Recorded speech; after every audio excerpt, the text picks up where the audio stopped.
Good morning, kids. Yes, you do not have a range video today, and I apologize for that. I have about 2 hours. That's two right there.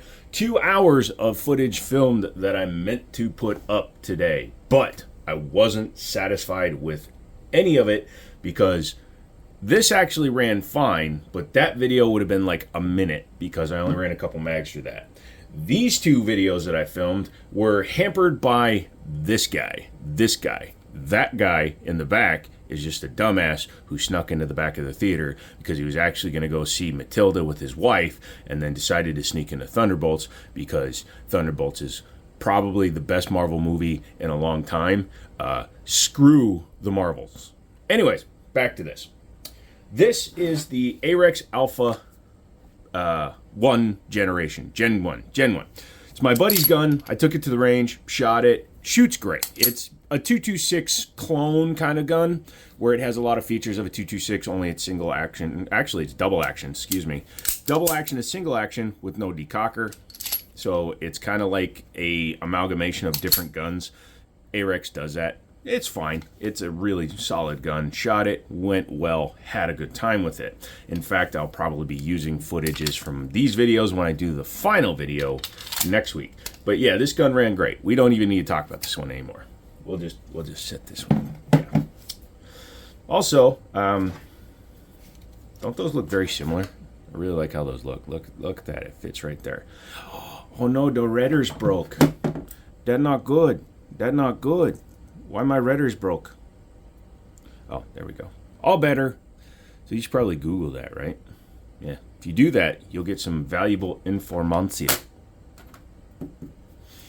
But this is my mutantized. I wouldn't call it a mutant. I actually love this thing. This is my Girsan Match X with the barrel comp.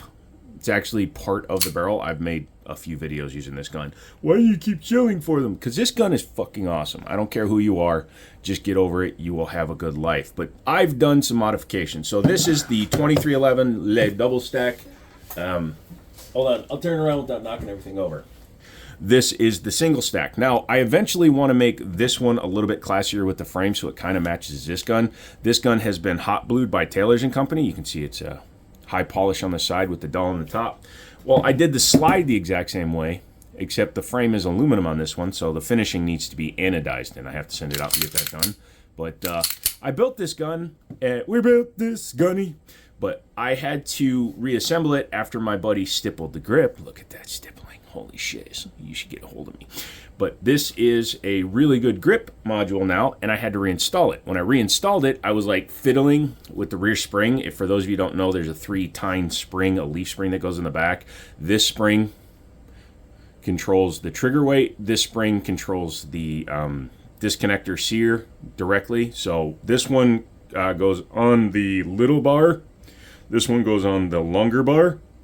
That's technical terms. And this one, the third one, my fingers don't work really well, but the third one, this guy, is actually what controls the grip safety. You can hear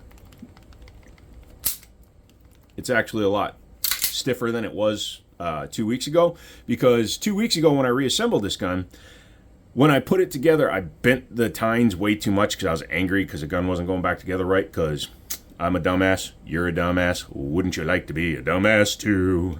And when I reassembled it, I wound up with a 1 pound 4 ounce trigger. So that's a 1¼ pound trigger. Seemed like a really cool trigger, and I took it out to the range, but when I shot the gun, the thing had no reset, and you'll see some footage probably in the next video. But when I shot it, like, it literally had no wall. As you can see, it does have a wall again, and it had no reset. So when it would fire, ow, just hit my elbow on that one. But when it would fire, you would release, and the trigger basically wouldn't move because of how light it was. It was basically just sitting back. And when you nudged it a little bit, it would do things. But now, like you said,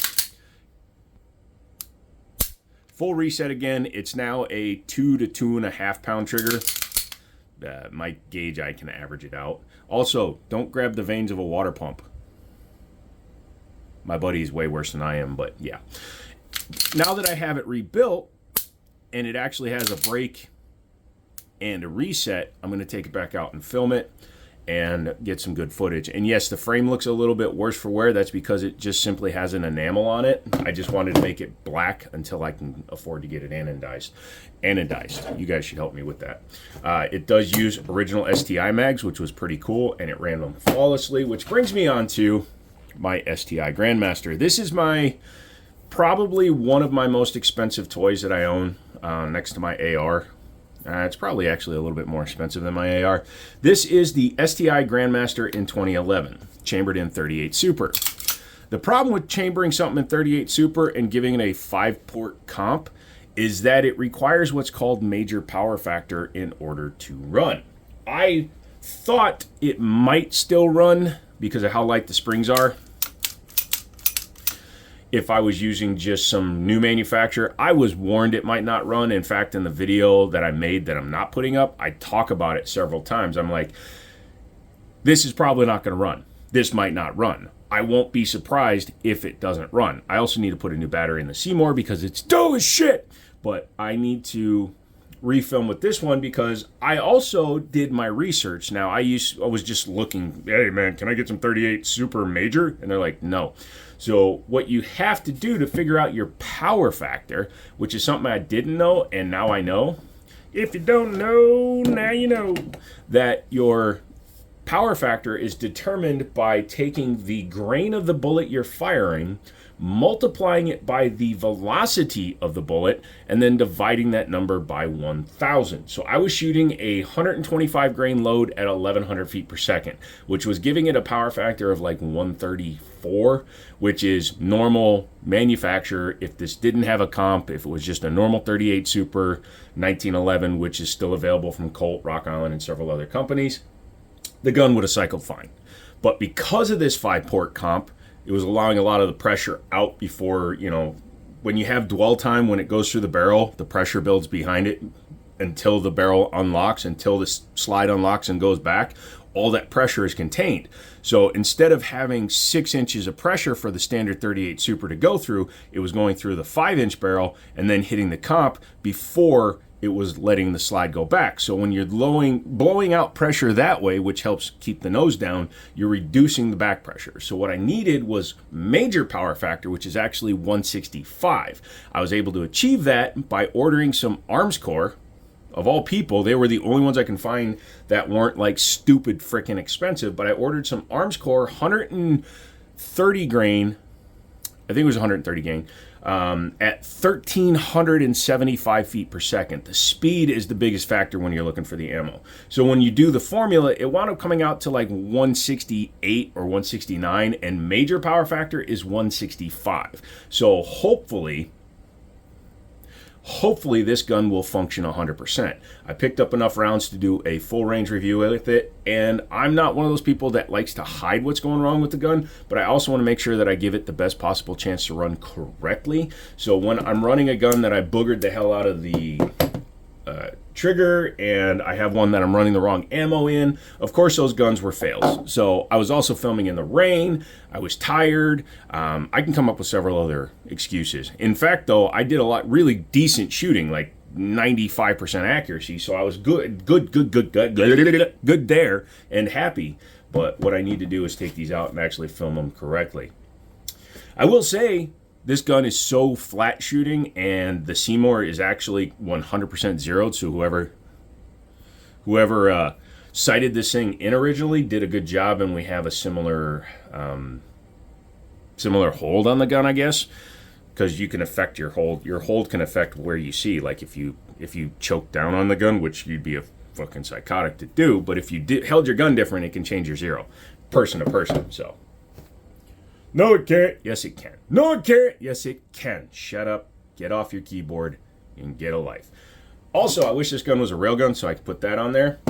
And at some point, because this can be chambered in 9mm, at some point when I take this side off, because I'm trying to replace this with an SRO mount, they make one that uses the same mounting system. It's just these son of bitches are so tight in there that I need to get a longer breaker bar style thing. My P handles can't knock it loose. But we're going to swap that out, and when this is off, I'm literally going to put my Match X slide on it for shits and giggles. I have no idea what words I just said, but shirts and bibbles. pibbles and pops just to see if it'll run. So this top will almost fit on that gun, which means that top should fit on this gun, no problem. The ejector is slightly different. But yeah, that's a bit for the update. That's it for the update. That's a little bit of an update for the